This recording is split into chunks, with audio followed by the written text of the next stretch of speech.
Hello rice, हमारे YouTube channel में आपका स्वागत है।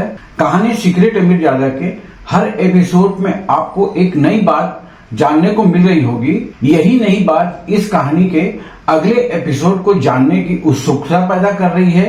यही इस कहानी की खास वजह भी है। अगर आप हमारे चैनल शोरगुल टाइम के लिए नए हैं तो प्लीज हमारे चैनल को सब्सक्राइब कर हमें सहयोग प्रदान करें। यकीन मानिए, आपका यह सहयोग हमारे चैनल को एक नई ऊंचाइयों तक पहुंचाएगा। चलिए अब चलते हैं इस कहानी के नए एपिसोड की ओर। इस एपिसोड की शुरुआत भी कुछ इस तरह से होती है। उम्मीद है कि सनाया को इस सारे तमाशे के बारे में पता न चले, उसके दिल पर क्या बीतेगी। सनाया की मोम और सीमा बुआ ने मिलकर उन्हें बेचने की कोशिश की। ये जानने के बाद तो सनाया का दिल ही टूट जाएगा। सीमा बुआ का तो एक बार के लिए ठीक है, लेकिन मैंने मोम से ऐसी उम्मीद बिल्कुल नहीं की थी। आहान के दिमाग में इस वक्त एक के बाद एक कई सवाल घूम रहे थे, लेकिन दिल में सिर्फ और सिर्फ सनाया की फिक्र थी। जब आहान यही सब सोच रहा था, फोन की दूसरी तरफ से दक्ष नेगी ने कहा, यंग मास्टर, आपके साथ काम करने का मौका मुझे मिला। मैं तो इसी बात का शुक्रगुजार हूँ। वैसे मुझे आपको कुछ बताना है। मैंने इस बात का पता लगा लिया है कि सीमा बुआ मिसेस यामिनी गिल को किस बात को लेकर ब्लैकमेल कर रही है। जैसे ही आहान ने दक्ष नेगी कही ये बात सुनी तो वो क्यूरियस हो गया।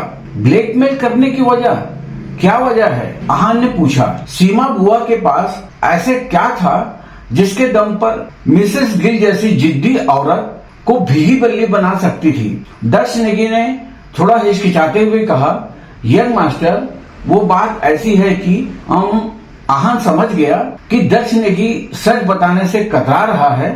देखिए, इस सब में छिपाने जैसी कोई बात नहीं है। जब आहान ने खुद ही दक्ष नेगी को इंसिस्ट किया तो उसने सब कुछ सच सच बताना शुरू किया। यंग मास्टर, वो बात कुछ ऐसी है कि मिस्टर शेखर गिल के साथ शादी होने के बाद भी मिसेस गिल का मनोज शर्मा नाम के एक आदमी से नाजायज संबंध थे। वो दोनों एक दूसरे को कॉलेज के वक्त से प्यार करते थे, लेकिन फिर गिल खानदान का नाम सुनकर यामिनी जी ने मिस्टर शेखर से शादी कर ली। जब आहान ने ये बात सुनी, उसे कुछ ज्यादा हैरानी नहीं हुई।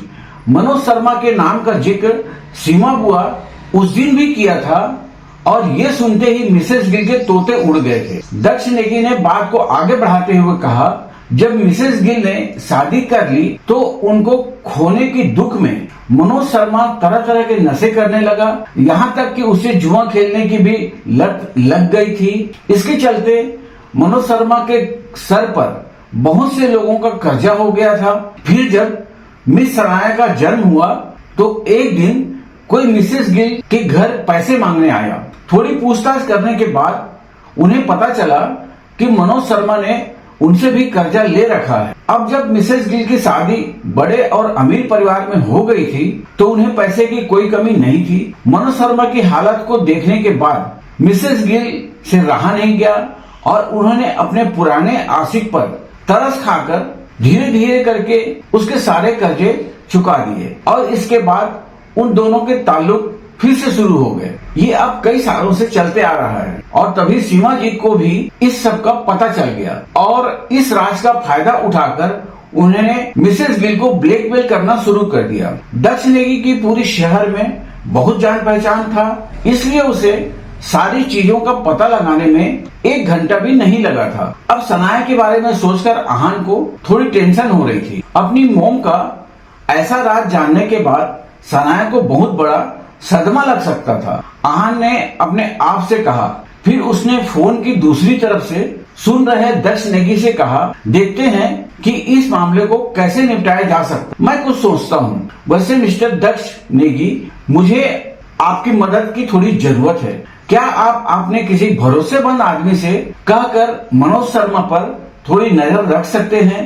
मैं नहीं चाहता कि वो आदमी सनाया के आसपास भी फटके। आहान का इरादा साफ था। सनाया को इतनी बड़ी बात का बाहर से पता लगता तो उसे बहुत ही बड़ा झटका लग सकता। मिसेस गिल जितनी दिखती थी उससे कई गुना ज्यादा बेरहम और सातिर थी। इसलिए आहान के लिए इस राज को कुछ देर के लिए छिपा रखना यही एक रास्ता था। जी यंग मास्टर, मैं इस बात का पूरा ध्यान रखूंगा। यह कहकर दक्ष नेगी ने फोन काट दिया। उसके लिए तो यही बात बड़ी थी कि राजदादा ग्रुप का होने वाला मालिक और वारिस उस पर बहुत यकीन करता था। इसलिए आहान के साथ दोस्ती कायम रखने के लिए दक्ष नेगी इस काम को बहुत ही सावधानी पूर्वक करना चाहता था। उधर आहान एक गहरी सोच में पड़ गया। पापा ने हमेशा मुझे अपने बेटे की तरह प्यार दिया है, मेरी जान बचाई है, मेरा ख्याल रखा है। इतने अच्छे इंसान के साथ कोई ऐसे कैसे कर सकता है? खुद की बीवी ने ही उन्हें धोखा दिया है। इस बारे में तो सोचकर ही मुझे बुरा लग रहा है।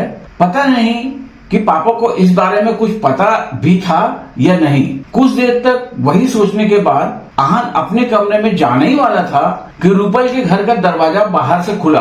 आहान ने अंदाज लगा लिया कि सनाया वापस आ गई होगी। आहान ने पलटकर सनाया की तरफ देखा। पूरा दिन स्प्रिंग कारपोरेशन की डील पर काम करने के बाद सनाया बहुत थकी हुई लग रही थी। उसके चेहरे का रंग फीका पड़ गया था, मगर सनाया की आंखें लाल हो गई थी। आहान को लगा कि जरूर काम की वजह से सनाया की आंखें दर्द कर रही होगी, तो उसने मुस्कुराते हुए पूछा, आप क्या खाना चाहती हैं? मैं अभी बना देता हूँ। आपको बहुत भूख लगी होगी ना? आप फ्रेश हो जाइए, तब तक मैं आपका डिनर तैयार करता हूँ। आहान की मुस्कान को देखकर सनाया अपने आप को कंट्रोल नहीं कर पाई और उसे गले लगाते हुए बोली, आहान को अपने शर्ट पर सनाया के आंसू महसूस हो रहे थे। वो समझ गया कि सनाया ने वो आर्टिकल पढ़ लिया होगा और इसी वजह से रो रो कर अपना हाल बुरा कर लिया होगा। आहान ने अपने सीने से लगी सनाया के बाल सहलाना शुरू किया।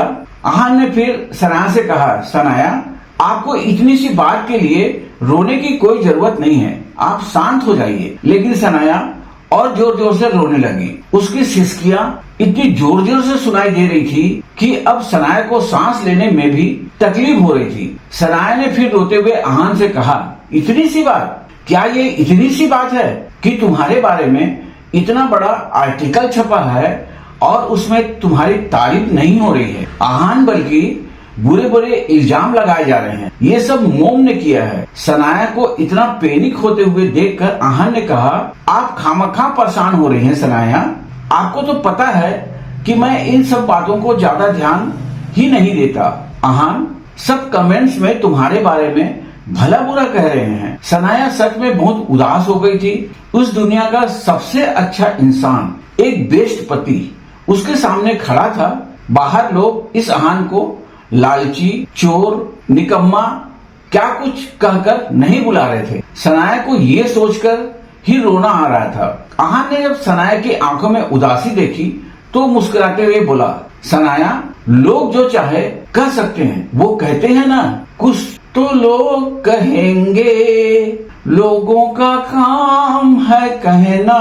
मुझे उनकी बातों से कोई फर्क नहीं पड़ता। जब तक आपको मैं बुरा नहीं लगता तब तक मैं ठीक हूँ। आहान ने स्माइल करते हुए, वो सारे कमेंट्स करने वाले लोग, शिमला के अमीर खानदान और यहाँ तक मिसेस गिल उसके बारे में क्या सोचती थी, इस सब से आहान को कोई फर्क नहीं पड़ता था। ये सारे लोग उसकी जिंदगी में जरूरी ही नहीं थे, इसलिए वो बहुत शांत था। जब सनाया ने आहान की कही हुई बात सुनी तो उसको रोना रुक गया। सनाया ने फिर से आहान के सीने में अपना सर छुपाते हुए आहान से धीमी आवाज में पूछा, आहान, तुम मेरे साथ इतने अच्छे से क्यों पेश आते हो?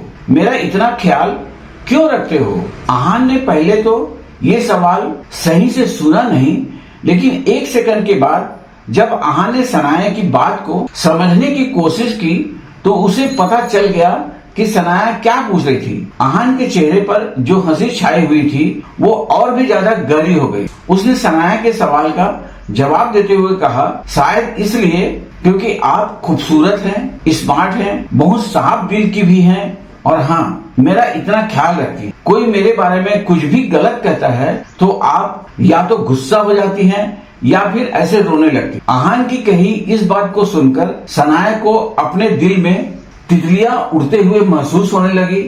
वो एकदम से रोते हुए स्माइल करने लगी। इस जवाब को सुनकर सनाया इतना मुस्कुरा रही थी कि शर्म के मारे उसके गाल लाल हो गए थे। लेकिन फिर उसने अहान के बाजू में हल्के से चप्पल लगाते हुए बोली, अहान, तुम्हें क्या लगता है कि मैं समझ नहीं पाऊंगी? सच सच बताना, क्या तुम मेरे साथ फ्लर्ट करने की कोशिश कर रहे हो? सनाया ने एकदम से सनाया के चेहरे पर छाई हुई मुस्कान गायब हो गई थी। अहान ने जब ये सवाल सुना तो खिलखिलाने लगा। उसने फिर सनाया से कहा, नहीं तो मैं फ्लर्ट करने की कोशिश क्यों करूंगा? ये सुनकर सनाया को राहत मिली। लेकिन आगे अहान ने कहा, मैं तो सच में फ्लर्ट कर रहा था। आप मेरी वाइफ हैं, आपके साथ फ्लर्ट करना तो बनता है। अब खुशामद की हद पार हो गई थी। सनाया अहान से नजरें नहीं मिला रही थी तो इतना ब्लश करने लगी कि उससे अहान को छोड़ा और उसकी तरफ पीठ करके खड़ी हो गई। सनाया के ऐसे शर्मीले रिएक्शन को देखकर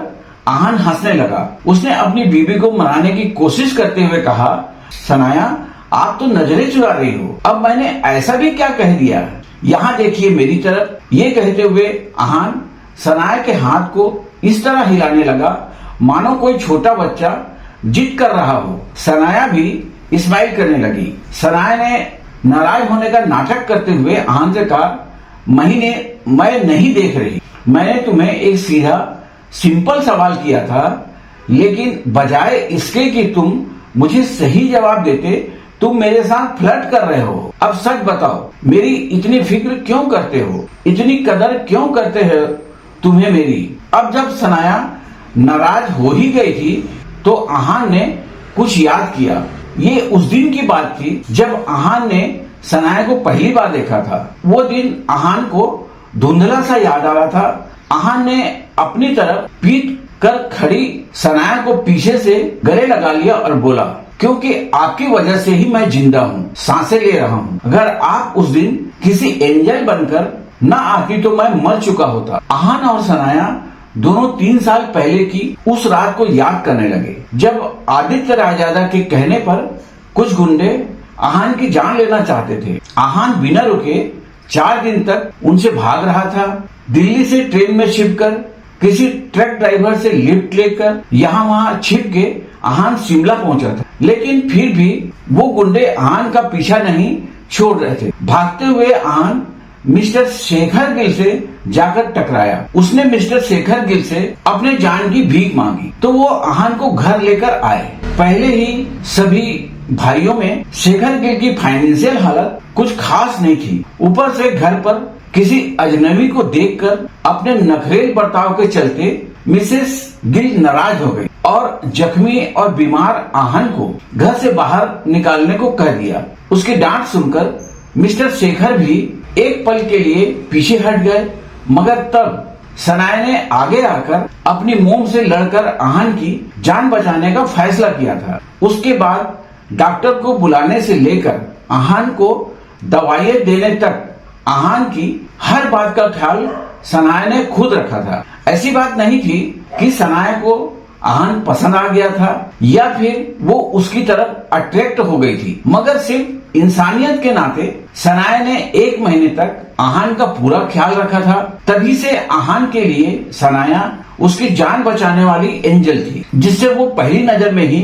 प्यार करने लगा था। एकदम से सनाया को कुछ याद आया और वो अहान की तरफ देखकर बोली, अहान, तुम उस रात किससे भाग रहे थे? अहान उस रात किससे भाग रहा था? अब अहान क्या करेगा? क्या वो सनाया को अपनी असली पहचान के बारे में बता देगा? बस इसी के साथ यह एपिसोड भी समाप्त होता है। कल फिर मिलेंगे नए एपिसोड के साथ। आज के लिए बस इतना ही। अब हमें इजाजत दीजिए। नमस्कार, धन्यवाद।